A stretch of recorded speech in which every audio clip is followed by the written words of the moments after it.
Tonight on Reporting Scotland, claims of a Scottish Government U-turn over business rates as it announces a multi-million-pound package aimed at curbing big increases. MSPs vote for top earners in Scotland to pay more income tax than anywhere else in the UK. Concerned that thousands of young carers are suffering stress, isolation and depression. Not too bad for me. I was never quite like other kids because my mum was, so I had some issues like being out with my friends. Also in the programme, the Scottish king brutally murdered nearly 600 years ago. Now plans are unveiled to search for the tomb of James I. We are sorry. Changing the game. And netball gets a reboot as the Scottish Sirens take to the court for the start of a new National Super League.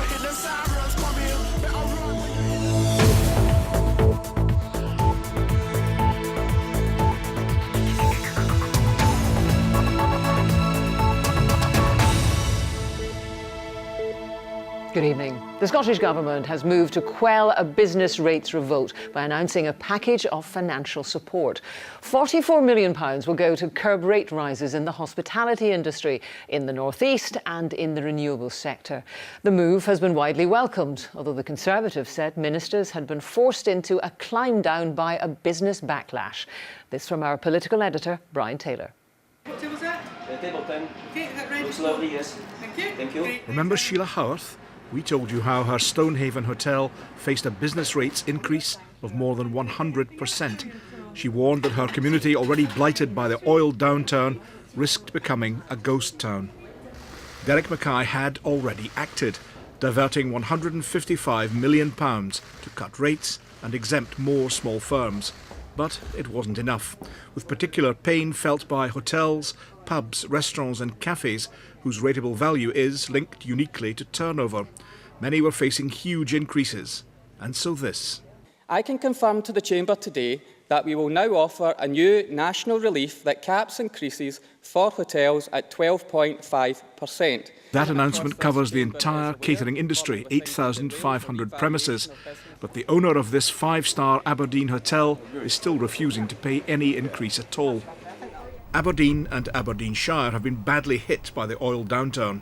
Rates rises for more than 1,000 offices in these areas will also be capped at 12.5%. I think we can say the Scottish Government have listened to the Chamber and its members, and actually we expect to see some real benefit over the next year to the businesses in the region. And there's additional support for the renewables sector with rates relief. The Tories welcomed the moves but said ministers had been forced into a U-turn after first denying there was a problem. But it is all too typical of the actions of a government that, time and time again, falls asleep at the wheel and only wakes up when it crashes the car into the wall. Back to Sheila Howarth in Stonehaven. She scrutinised the minister's statement. Her response? Personally, it's a big relief because it means that my rates bill in real terms will go up by £100 a month instead of £1,000 a month. So a big relief, and I can go forward and relax, not having to sit and analyse whether I'm going to have to pay off staff or not. So one satisfied customer. There may be more change to come. A full review of business rates is due in the summer. Bye-bye. Well, meanwhile, MSPs have voted to set income tax for the coming year.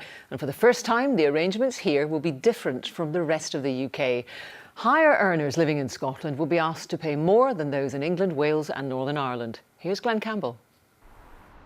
For as long as revenues have flowed from income tax, the charges applied have been the same on both sides of the Tweed and in all parts of the UK. But that's about to change. In Scotland, tax is not going up, but SNP ministers have decided not to match a tax cut for higher earners in the rest of the UK. If there's a percentage of taxation in Scotland that's slightly higher, it's money well spent if it's spent on the NHS. We are one country which have the same tax, the same money spent everywhere. From April, you'll pay income tax at 20 pence in the pound on annual earnings above 11,500. That's the same as south of the border. But there's a difference for those paying the higher tax rate of 40 pence in the pound. Elsewhere in the UK, you'll only pay that 40p rate on earnings above £45,000. In Scotland, that threshold has been frozen at 43,000. That means higher rate taxpayers here will pay up to £400 more each year than elsewhere in the UK. With policies like free prescriptions and free university tuition, the Finance Secretary Derek Mackay argues that Scots have the best deal on tax and services. But there are those who think the government's not making enough use of its tax powers. We're disappointed that there isn't enough there to really battle austerity and support public services. My union is a union of tax workers. We believe in tax justice and redistribution of wealth in a better way. Others think taxing Scots more than those in the rest of the UK could damage the economy. I think it could be a significant disadvantage for Scotland in the longer term. Not so much the actual amount of money, but the potential for sending out messages that Scotland's going in that direction and we think the high tax is the future of the country. There'll always be disagreement over how much tax we pay, but what's settled is that when it comes to income tax, it's now for politicians here to set rates and bans for taxpayers living in Scotland. Glenn Campbell, reporting Scotland, Holyrood. Well, let's get an overview of today's events at Holyrood from our political editor, Brian Taylor. Brian, these are economic decisions on business rates and on income tax, but how much are they politically driven? It's very substantially politically driven, Jackie. I mean, nothing concentrates ministerial minds more than upset, angry, anxious voters, and of course, by contrast, nothing is more of an opportunity for opposition parties. On the question of business rates, the Conservatives really were piling in on this one. It started relatively slow burn, an accumulation of a series of protests from individual businesses, but it grew into a very substantial, significant row indeed, one that was a challenge, therefore, to the Scottish Government. Have they answered every point? The Conservatives say no. But nonetheless, the SNP, the Scottish Government, are saying they believe they have given ammunition to their party with those local elections due in May. Similarly, with the issue of the tax decision. Remember that the money to be raised by that tax decision, much of it in the deal with the Greens is being diverted to local councils. That was the basis of Labour's complaint. Now, this has always said local services overall were benefiting, but now they're able to argue that more money is going to councils. Are Labour happy? No. They say it's dilatory, they say it's insufficient, they say it will still leave councils short. So these will be big battlegrounds, if you like, and the SNP believe again that they've given some defence to their candidates. There'll be big issues, of course, as I said, at the local elections in May, those pending elections. But then in Scotland, there always seems to be an election pending or a referendum, or both. Brian Taylor, thank you. A stonemason has told a fatal accident inquiry into the death of an 8-year-old boy who was killed by a falling gravestone that the memorial was a definite hazard and dangerous. Peter Heyman told the hearing that had he seen it before Kieran Williamson's death, he would have fenced it off immediately. Suzanne Allen reports. Kieran's family leave court, having heard testimony from a stonemason who examined the gravestones at Craigton Cemetery after the accident. It was here, on the evening of the 26th of May, nearly 2 years ago, that Kieran had come to play with friends. Not long after arriving, a gravestone fell on top of him. Today the court heard from Peter Heyman from the National Association of Memorial Masons. He told the fatal accident inquiry that if he'd inspected the gravestone before Kieran's death, he would have fenced it off immediately. He said it was a definite hazard and a danger. Under questioning from Dorothy Bain QC, representing Kieran's mother, he said the problem with the gravestones was a lack of dowels, combined with the roots of a nearby tree clamping over it. He added the headstone would have failed or fallen at one point anyway. Later, Mark Stewart QC, representing Glasgow City Council, asked the stonemason if he thought the headstone was so perilously balanced that wind could knock it over. Mr Heyman replied no, but if it was leaning any further, then it might. Later in the afternoon, there were tears from Kieran's family as the pathologist report detailing Kieran's injuries was read out. It said the stone fell on top of his head, then fell further down and hit his chest and tummy. His death was instantaneous. The fatal accident inquiry here at Glasgow Sheriff Court continues tomorrow. Suzanne Allen, reporting Scotland, Glasgow. When we think of carers, usually we assume they're adults, but it's estimated there are almost 30,000 carers in Scotland who are under 18, and more than a quarter of them are carrying out their duties alone. Well, whilst many are proud of their role as young carers, others suffer serious stress, isolation and depression. Maura Kinneborough reports. Let's hope it's not a sore one. Fiona Lang is partly paralysed by an autoimmune disease. Is that good? That's good. It's not too bad for me. Her 13-year-old daughter Abby is her carer. I was never quite like other kids because my mum was. So I had like some issues like being out with my friends, or I'd have to be home if my dad was at work. Mum, do you want chicken, chicken or chicken? Over a quarter of Scotland's young carers look after someone on their own or care for more than one parent or sibling. I have to say I have huge guilt of the fact that she has to be my carer, because really she should just be being a teenager and doing all, the normal things that teenagers do. There are 29,000 young carers in Scotland. It's thought many more are trying to cope. Thanks, Chick. This is lovely. Scared if they ask for help, they'll be separated. The main issues are that for those who have more demand and heavier responsibilities, then in some instances that will impact on their mental health, and we need to make sure that we've got appropriate services to those young people. The survey found many feel left out or stressed. Peer support groups can help. I've been becoming more confident because I've been going to things like that, because before I was just kind of like not confident at all, but now I'm feeling slightly better. The Scottish Government says young carers make a vital contribution. It spent £130 million on targeted programmes, but accepts more support's needed. Just as well we're keeping each other right. Yeah. Sometimes we fall out about it, because she gets fed up, and I totally understand that. You're right. Yep. I don't think I'm special, I just think that's how I have to be. As long as I can remember, my mum's had this disease and I've just lived with it. Like, there's nothing I can do about it, it's just how things are. Maura Kinneborough reporting Scotland, South Queensferry. Police in Renfrewshire are investigating reports that a 27-year-old woman was raped on a pathway behind a primary school last night. An area near the Wallace School in Elderslie, near Paisley, has been cordoned off.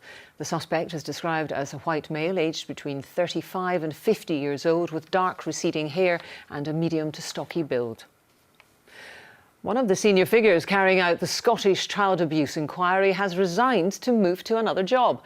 Glenn Houston, seen here on the right, was the only original panel member left. He remained on the inquiry team last year after the resignation of the chair, Susan O'Brien QC, and panel member Michael Lamb. One survivors group has described the news as indicative of a crisis. Police are investigating allegations of malpractice involving Glasgow City Council. It follows claims of cronyism within the department responsible for services such as cleansing and roads. An internal council inquiry started last year, while the senior manager responsible for the service resigned last autumn. Police Scotland say their inquiries are at an early stage. It's 18 minutes to 7. A reminder now of tonight's top story. Claims of a Scottish Government U-turn over business rates as it announces a multi-million-pound package aimed at curbing big increases. And still to come, who will fill this man's boots as captain when Scotland take on Wales in the Six Nations? A Scottish architect has helped pioneer a virtual reality guide to designing buildings for people living with dementia. Charities say more than 90,000 people here are currently living with dementia. It's hoped that by allowing architects to virtually attain a dementia patient's point of view, it'll mean more sympathetic designs. Aileen Clark can tell us more. If you're a gamer, you might be familiar with this. It's a virtual reality headset. But what it's demonstrating today is something that's far from a game. It's being used to show you the world as you would see it, and then through the eyes of someone with dementia. OK, let's give it a go. Right, well, I'm in a care home, and everything is very beige, but oh my, now things are getting quite difficult to make out. It just looks a little bit blurry. I'm not really enjoying this very much at all. Many people with dementia have cognitive and perceptual problems, which means interpreting what you're looking at is more problematic. Now, this is a different room altogether. There's a bright purple, checky blanket on the bed. With the filter on, things are still much easier to see than they were before in the kind of beige room. It's interesting because I can still navigate my way around this room.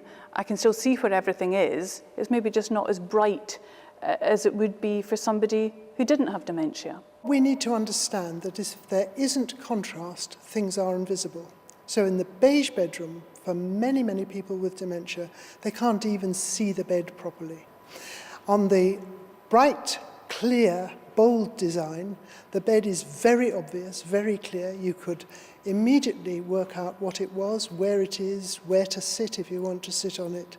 And then you go into the bathroom and you can see the toilet. Instantly, you're more confident, more relaxed, more independent and safer. Well, I think what it does very clearly is helps you understand exactly what somebody with dementia lives with. And from that, you can design out risks, things like trip hazards, material changes and contrasts, so you can actually see what they see. So you design from empathy. What this has done is take the knowledge that doctors and academics have had about dementia for years and put it into a way that designers can not just see it, but experience it. And that, it's hoped, will bring about more dementia-friendly buildings in the future. Aileen Clark, reporting Scotland, Glasgow. Now a look at other stories from across the country. The oil services giant, the John Wood Group, has reported a 28% fall in annual profits. Operating profits for 2016 were $244 million, $100 million down on the previous year. The company says the industry continues to present challenges. A quarter of women in Scotland don't take part in sport or physical activity, compared with 13% of men. That's according to a self-selecting survey of more than 3,000 people. Of those who claimed they exercised regularly, the majority said they did it for the health and social benefits. Plans for a multi-million-pound artificial surfing lake on the outskirts of Edinburgh are to be unveiled at a series of public consultations. Wave Garden Scotland would turn Craig Park Quarry Pit near Ratho into a huge lake with a machine recreating waves for any level of surfer. The development expects to create more than 80 jobs. Electronic music veterans Depeche Mode will headline the BBC Six Music Festival in Glasgow. The Essex Trio will be joined at the event by Scottish groups Bell and Sebastian, the Jesus and Mary Chain and a host of other acts. The three-day festival takes place at several venues across the city, with Depeche Mode playing the Barrowland Ballroom at the end of March. Glasgow is obviously a really big part of the music scene on the British music map. When I sit in my studio down in London and talk to artists who are on tour and say, where are you excited to go? They always say Glasgow, like 100% of the time. Obviously, massive kind of musical heritage up here and a really vibrant music scene. So it's always been on our list, and it's really exciting to be here this year. Now, he was brutally murdered on this day 580 years ago, and plans have been unveiled to search for the tomb of King James I. He was buried in Perth, and finding his grave would be part of a project to create a major visitor attraction in the city. Andrew Anderson reports. The fair city of Perth. Could it have become Scotland's capital back in the 15th century? King James I had big plans for the place. He held several of his parliaments in Perth. It's in this area that the Charter House would have stood, and this would have been James wanted the city to rival London, with a university to match Oxford. I'm not sure whether Perth would have been the capital, but it was definitely in the runnings for being the capital in a way that murder really halted that idea in its tracks. That murder in 1437 took place in this priory, where James had royal apartments. Today a pub stands on part of the site. James tried to hide from his enemies underground in an area similar to this pub cellar. He tried to flee through a hatch like that one, but it had been blocked. His enemies got to him, they stabbed him 16 times, and the King of Scotland lay dying in a pool of blood. James was buried somewhere near here. A stone monument marks the site of the Charter House Priory. Now there are plans to search for that tomb. If we were to actually locate where the royal tomb was within this complex, the bonus, well, we saw what that did to Leicester with the rediscovery of Richard III. Now, OK, a lot more people know Richard III than know James I, but we're looking to try and change that.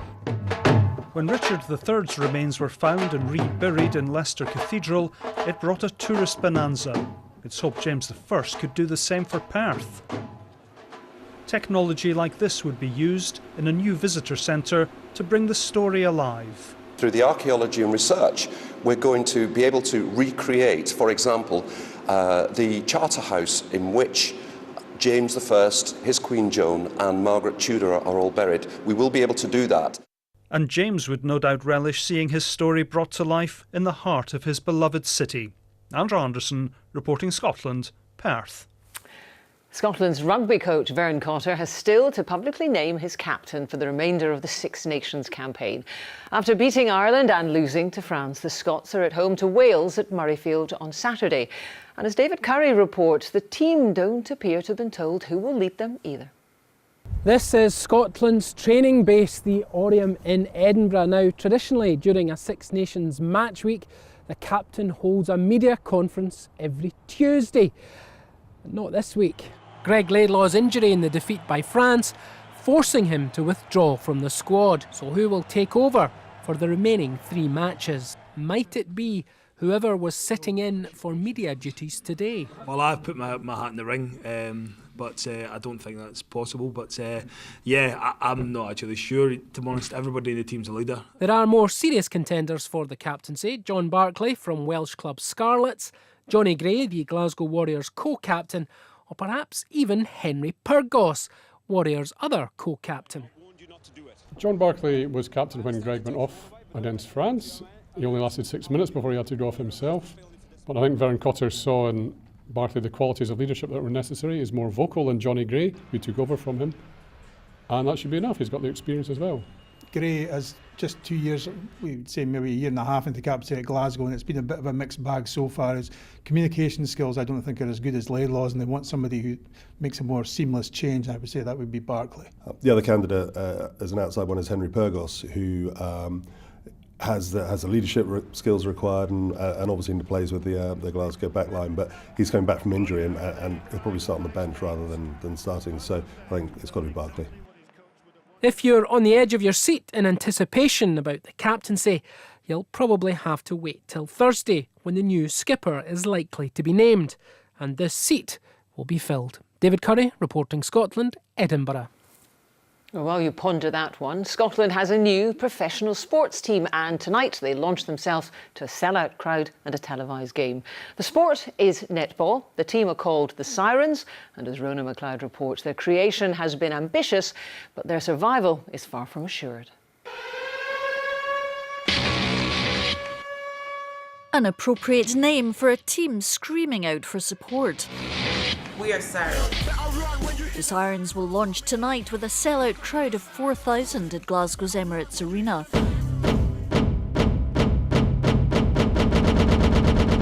That's more than attended 3 of the weekend's Scottish Premiership football games.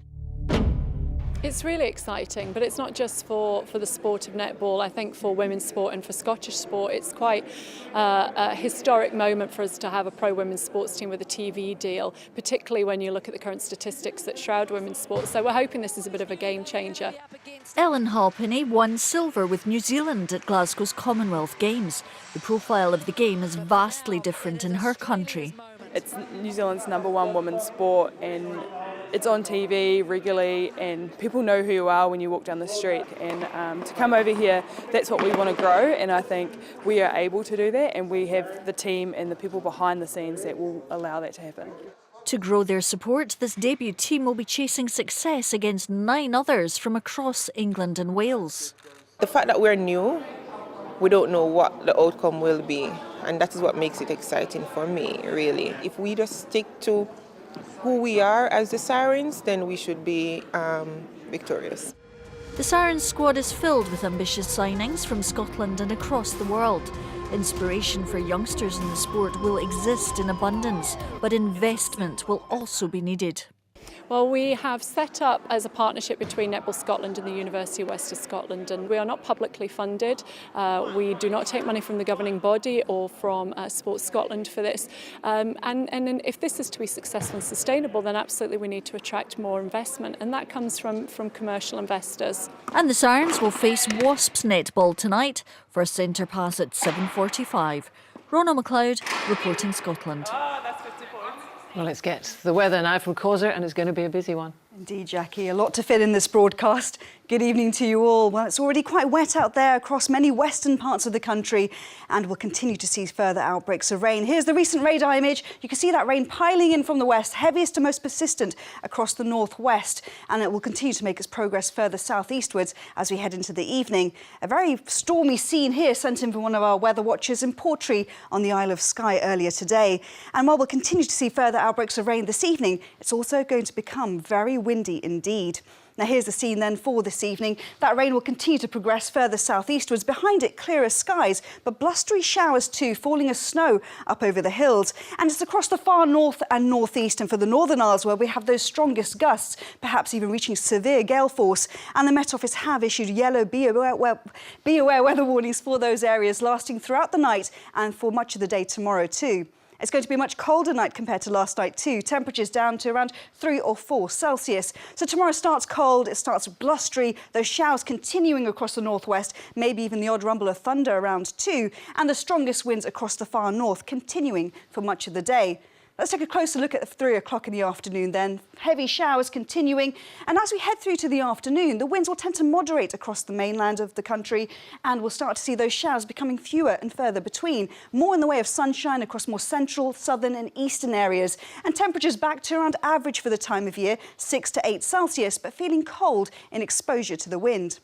Now during the evening, a brief respite, some clearer skies, a touch of frost early on, but then we'll start to see rain pushing through across the southwest during the evening. And this is associated with Storm Doris, the 4th named storm of the season, a deep area of low pressure bringing heavy, persistent rain and very strong winds. The strongest of the winds will be towards the south of us across northwestern parts of England, but as that heavy rain pushes into the colder air over Scotland, it will fall increasingly as snow over higher ground, southern uplands in particular, but even down to lower levels there is the potential of some snow during Thursday morning's commute. The Met Office have issued a yellow be aware weather warning for the risk of snow and the potential of some disruption. Do keep up to date with the forecast, and that's it for now. Thank you, Causer. Now a reminder of tonight's main news. Claims of a Scottish Government U-turn over business rates as it announces a multi-million-pound package aimed at curbing big increases. And MSPs have voted to set income tax for the coming year, and for the first time the arrangements will be different from the rest of the UK. The threshold for paying the 40p rate will start at £43,000 in Scotland instead of £45,000 elsewhere. And that's Reporting Scotland. Our next main bulletin is just after the 10 o'clock news, but from all of us, for now, good evening.